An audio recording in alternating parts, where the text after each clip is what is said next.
اعوذ باللہ من الشیطان الرجیم، بسم اللہ الرحمن الرحیم۔ معزز سامعین، آج میں آپ سے حضرت موسیٰ علیہ السلام کے دور کا ایک واقعہ شیئر کروں گا۔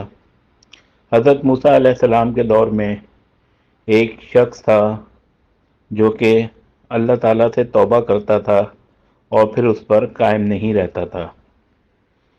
اسی طرح اس کو 20 سال گزر گئے کہ وہ ہر دفعہ اپنے گناہوں سے توبہ کرتا تھا، پھر اس پر قائم نہیں رہ پاتا تھا۔ تو اللہ تعالیٰ نے حضرت موسیٰ علیہ السلام کی طرف وحی روانہ کی اور کہا کہ میرے اس بندے سے کہہ دو کہ میں تجھ سے سخت ناراض ہوں۔ جب حضرت موسیٰ علیہ السلام نے اس آدمی کو اللہ تعالیٰ کا یہ پیغام پہنچایا تو وہ بہت زیادہ غمگین ہو گیا اور جنگلوں کی طرف نکل گیا۔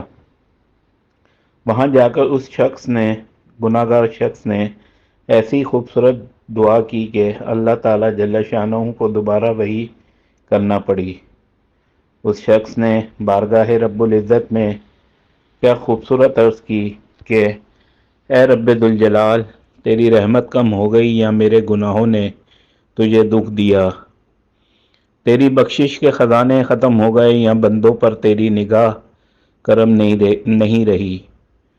تیرے عفو و درگزر سے کون سا گناہ بڑا ہے؟ تو کریم ہے، میں بخیل ہوں، کیا میرا بخیل تیرے کرم پر غالب آ گیا ہے؟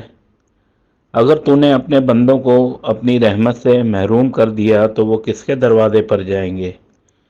اور اگر تو نے دھتکار دیا تو وہ کہاں جائیں گے؟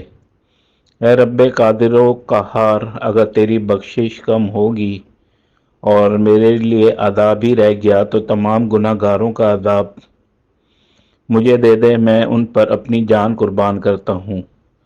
اللہ تعالیٰ نے حضرت موسیٰ علیہ السلام سے فرمایا، جاؤ اور میرے بندے سے کہہ دو کہ تو نے میرے کمال قدرت اور عفو و درگزر کی حقیقت کو سمجھ لیا ہے۔ اگر تیرے گناہوں سے زمین بھر جائے تب بھی میں بخش دوں گا۔